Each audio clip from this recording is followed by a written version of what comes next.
Tracer la fonction de répartition du gain, toujours avec le même exemple. Et ce coup-ci, donc, on a une variable qui a comme valeur possible 0, 20 et 100. Et ça, on le retrouve en abscisse.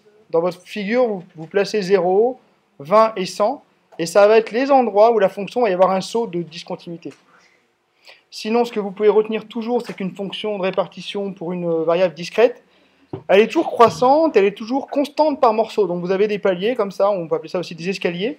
Et pour arriver à la tracer, une fois qu'on a compris que c'était constant, il faut savoir quand est-ce qu'on saute. Donc la réponse, c'est on saute au point 0, 20 et 100. Ici, il y a un saut, là, il y en a un autre, et le dernier, il est là. Et il faut savoir aussi de combien on monte, quelle est l'ordonnée du coup de chacune des parties. Vous pouvez retenir toujours qu'entre moins l'infini et la première valeur qui est ici 0, la première valeur pour la variable x, vous avez la fonction qui est nulle. Entre la valeur 0 et 20, ici, elle est constante à la valeur que vous avez ici, c'est-à-dire p de x égale à 0.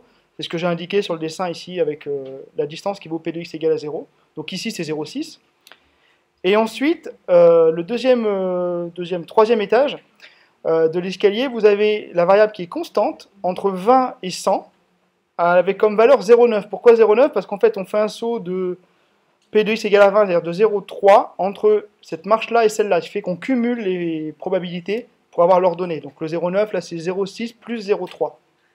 Et de la même manière, la dernière marche ici, on cumule 0,6 plus 0,3 plus 0,1.